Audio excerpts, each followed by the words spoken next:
जयपुर का ये शहीद स्मारक कई बड़ी घटनाओं का गवाह बना है। यहाँ एसआई भर्ती परीक्षा रद्द करने की मांग से लेकर कई बड़ी मांगे हमने यहाँ से उठती देखी हैं।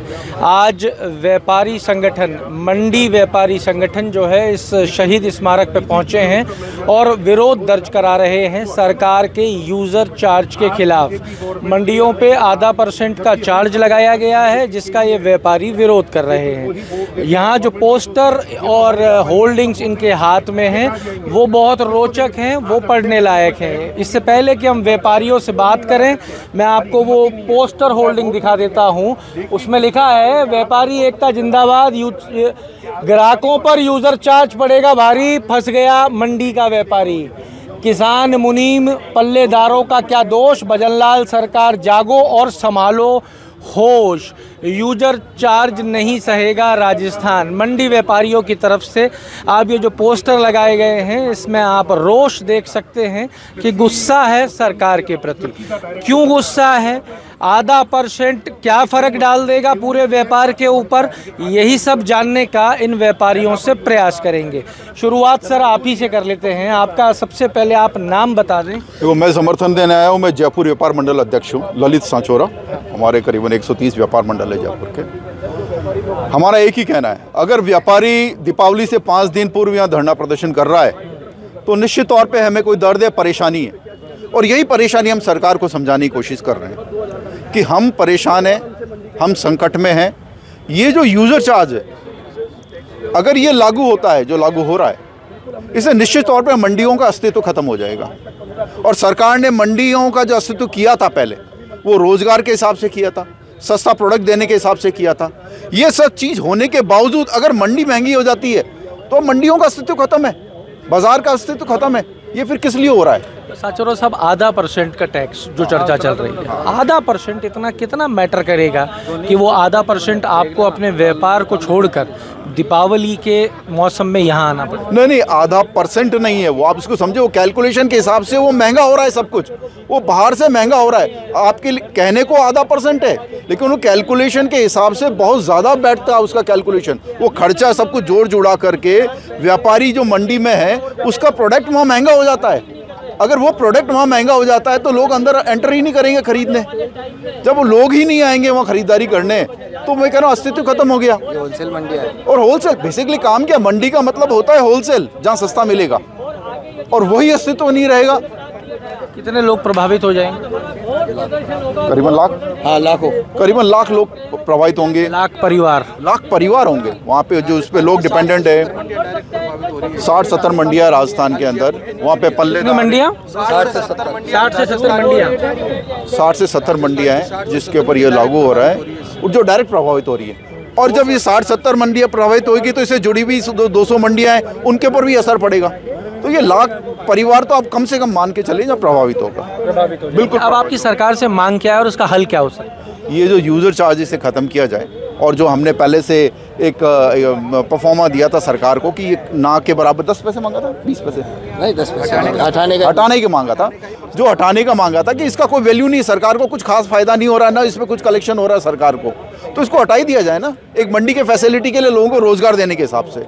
मैं आपसे ये और पूछना चाहूँगा कि आप कह रहे हो होलसेल का के लिए लोगों को सस्ती चीज़ें मिले, इसके लिए प्रमोशन हो अच्छी तरीके से, इसके लिए मंडियों की शुरुआत की गई। पर आज अगर स्थिति की बात करें सांचोरा साहब, तो जो बड़े बड़े जो मॉल्स आए हैं, जो बड़ी बड़ी दुकानें आई हैं, इन बड़ी बड़ी ये दुकानें मेरे को लगता है मंडी से भी सस्ता माल दे रही हैं। ये कैसे संभव हो पा रहा है? सर, यही बात हम जयपुर व्यापार मंडल के तौर पे भी उठा रहे हैं। हम आज इसलिए यहाँ शामिल हुए हैं कि जितने भी ऑनलाइन है, ये डी-मार्ट है, मैं बाकायदा नाम लेता हूँ, बड़े बड़े हैं, ये जो मार्केट में अवेलेबल जो प्रोडक्ट होता है एक दुकानदार के, उससे भी ये सस्ता माल दे देते हैं। कैसे? उसका कारण है, कई जगह तो ये देखा गया है कि वो जो पुराना आउटडेटेड मटेरियल वो बेचते हैं, कई जगह वो MRP बढ़ा कर देते हैं, कई जगह वो कहते हैं हम बल्क में इतना खरीदेंगे तो हमें डिस्काउंट दे दो, तो कुछ कंपनियां डिस्काउंट भी दे देती है। तो इसके लिए पॉलिसी निर्धारित हो। सरकार से हम ये भी मांग करते हैं आप ऐसा पॉलिसी निर्धारित करें जिससे ये जो लाखों लोग हैं, दुकानदार हैं, उनका अस्तित्व बचे। मंडी में और ये बड़े बड़े मॉल्स में क्या फ़र्क, एक बड़ा मूल फ़र्क हम जानना चाहेंगे। आपने कहा कि ये जो बड़े बड़े मॉल्स हैं कंपनियों से नेगोशिएट करते हैं, क्या मंडियाँ कंपनियों से माल लेती हैं, किसानों से माल लेती हैं? मंडियाँ आप ये बताएंगे इसका पूरा डिटेल। मंडियाँ जो ये स्थापित करी गई है, ये मंडियाँ जो स्थापित की गई है, इसमें ऑनलाइन इसलिए सक्षम रूप ले लेता है कि हमारे को तो करों के माध्यम से मारा जा रहा है और व्यापारी इसके कर के चक्कर में दबे जा रहा है। अब जितने भी ऑनलाइन प्लेटफॉर्म हैं ये डायरेक्ट हमारी जहाँ से संशोधन जहाँ से हम लेके आते हैं, जहाँ से हमारा मील है, कोई भी है, किसान है, तो ये डायरेक्ट किसान से ले रहे हैं। व्यापारी वर्ग को बिल्कुल पूर्ण तरीके से हटाने की प्रक्रिया चल रही है। इसमें कहीं ना कहीं भारत सरकार का पूरा रोल है, राज्य सरकार का इसके अंदर में पूर्ण योगदान है, क्योंकि उन्होंने यूज़र चार्ज लगाया। इसी माध्यम से जितने अनेक कर हमारी मंडियों पे लग सकते हैं वो सारे अनेक कर लगे जा रहे हैं। इससे सामान मंडियों में होगा महंगा और ऑनलाइन पे होगा कम। तो वोकल्स फॉर लोकल्स के लिए हमारे ललित जी साचोरा ने भी बहुत बड़ी मुहिम चला रखी है वैशाली नगर में, और जयपुर व्यापार मंडल ने हमारे को इस चीज़ के अंदर में समर्थन भी दिया है। MSME वालों ने भी हमें समर्थन दिया है, समक्ष आए हुए हैं उसके पदाधिकारी। तो ये चीज़ को जब हम व्यापारी समझ सकते हैं, व्यापारी एक दूसरे का दर्द समझ सकते हैं, तो सरकार क्यों नहीं समझ पा रही इस दर्द को। हमारा मार्जिन ही पूरी होलसेल मंडी के अंदर में 50 पैसे तो बहुत बड़ा मार्जिन हो गया, इसलिए 50 पैसे दुखद हो रहा है। आम जनता को ये लगता है कि 50 पैसे ही तो है, कोई ज़्यादा बड़ी बात होगी, पर इसको यूज़र चार्ज के नाम से हमारे टर्नओवर से जोड़ दिया गया है। अगर मैं माल कोई भी माल पंजाब से अगर मैं माल को हरियाणा बेचता हूँ, उसके ऊपर भी मेरे को यूज़र चार्ज देना पड़ेगा, क्योंकि मंडी वालों ने ये रख दी स्थिति कि मंडियों में जितनी भी दुकानें हैं, अगर वो मंडी के अंदर में व्यापार कर रही है और मंडी में आवंटित हुई है, उससे करा गया कहीं का भी क्रय विक्रय, उसके ऊपर में भी ये यूज़र चार्ज लेंगे। तो आपसे ही निवेदन है मेरे माध्यम से, न्यूज़ चैनल के माध्यम से, कि ये कैसे संभव हो सकता है। और व्यापारी के साथ में इस तरीके का दुष्व्यवहार क्यों, कि वो राजस्थान से बाहर का भी माल अगर इधर उधर बेचेगा तो उसके ऊपर में ये टैक्स का दायरे में वो क्यों आएगा। यूज़र चार्ज का मतलब जो हम समझ पाएँ तो वो मंडी के मेंटेनेंस चार्ज से रिलेटेड है। हम यूटी टैक्स ऑलरेडी देते हैं, GST हम दे रहे हैं, मंडी के दुकानों का किराया हम दे रहे हैं, बिजली का खर्चा हम दे रहे हैं, नल का हम दे रहे हैं, हम हर चीज़ का अगर टैक्स दे रहे हैं, तो हमारे ऊपर में ये दुष्व्यवहार क्यों हो रहा है। और ठीक बात है, क्या कह रहे हैं? मैं तो यही कह रहा हूँ कि यूज़र चार्ज को बिल्कुल हटाना चाहिए। दोहरी नीति गवर्नमेंट अपना रही है। मंडी के अंदर यूज़र चार्ज लग रहा है, मंडी के बाहर के व्यापारियों के कोई यूज़र चार्ज नहीं है, तो इससे दोहरी नीति हो गई। बाहर है या तो सब पर हो, जो भी टैक्स लगे सारे व्यापार। आज GST 5% की जगह यदि मोदी जी 10% भी कर दे तो हमको कोई एतराज़ नहीं है, क्योंकि वो सब पर लागू है। उसका घाटा नफ़ा सब व्यापारी सहन करेगा। लेकिन मंडी के अंदर तो टैक्स है और मंडी के बाहर नहीं है, इसमें दोहरी नीति हो गई। तो मंडी के बाहर टैक्स नहीं लग रहा है, तो मंडी के अंदर जो व्यापारी बैठा है, अगर सरकार नहीं हटाती तो वो बाहर बैठ के व्यापार करेगा। बस यही हो रहा है, राजस्व नहीं मिला, यही हो रहा है। तो गवर्नमेंट को कहाँ राजस्व मिला? गवर्नमेंट को राजस्व तो बिल्कुल भी नहीं मिलेगा ना तब। और आज भी यही हो रहा है मंडी के। मैं जहाँ तक सोचता हूँ कि मेरे को हालांकि पता नहीं है पक्का, लेकिन यूज़र चार्ज कितना मतलब वसूल हो रहा है ये 2 महीने में, 3 महीने में कुछ भी वसूल नहीं हो पा रहा है। यदि मान लो कोई नगण्य सा कोई व्यापारी अगर यदि जमा करा देता है तो बात अलग है, बाकी कोई क्योंकि मंडी में व्यापार ही नहीं हो रहा है। मंडी में व्यापार नहीं हो रहा है। हाँ कुछ कह रहे थे सर, मैं क्या कह रहे थे? एक बात बताए भाई साहब, क्या कह रहे थे? मेरे पास में कृषि विपणन निदेशालय से निदेशक का पत्र है। वो ये कह रहे हैं कि मंडी प्रांगणों में प्रसंस्कृत उत्पादों के अवधिपूर्ण कार्यरत व्यवसाय जो अल्पसंख्या में है द्वारा विरोध किया जा रहा है। भाई हम कम हैं तो क्या हमको मार दोगे?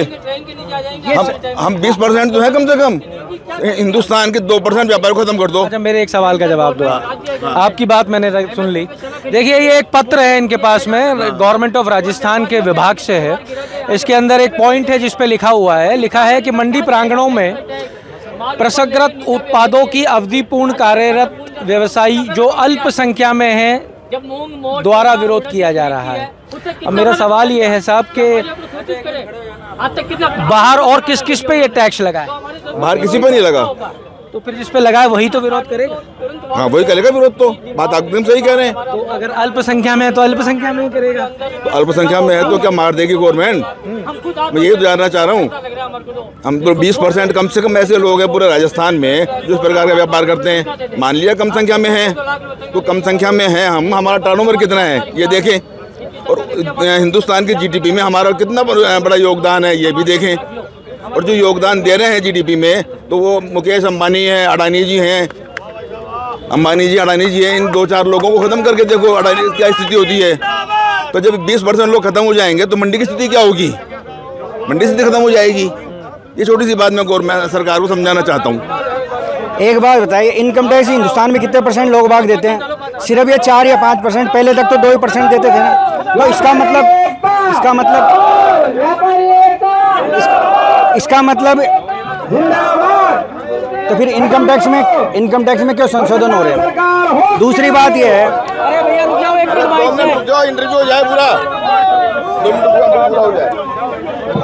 आज व्यापारी 50 साल से मंडियों के अंदर व्यापार कर रहा है। और अब से पहले बीजेपी की सरकार भी आई, कांग्रेस की सरकार भी आई, उससे पहले तो यूजर चार्ज नहीं लगा। अभी क्यों हुआ ये 2 साल के अंदर? और भजनलाल क्यों हुआ है?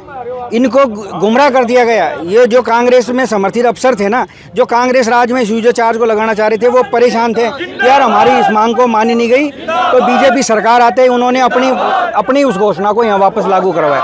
जबकि सारा व्यापारी भाजपा समर्थक है। व्यापार मंडी के अंदर चलेगा ही नहीं तो जीएसटी की भी चोरी होगी, मंडी टैक्स की भी होगी, कल्याण शेष की भी होगी। हम यूडी टैक्स दे रहे हैं जब मंडी को डेवलपमेंट करने का, फिर कहाँ का यूजर चार्ज? उस पर जो भी आज मान लो सरसों है, सरसों के तेल पे हम जीएसटी दे रहे हैं, सरसों पे मंडी टैक्स दे चुके, कि बार बार एक ही बायो प्रोडक्ट पे टैक्स देते रहेंगे?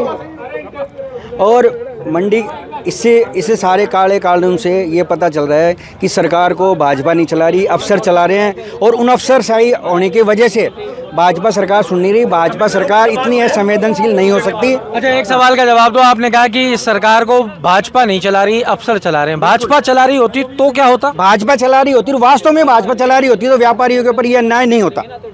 क्योंकि भाजपा जानती है व्यापारी भाजपा का कोर वोटर है और भाजपा के कभी विरुद्ध नहीं जाता। हमेशा सुख दुख में व्यापारी साथ रहता है।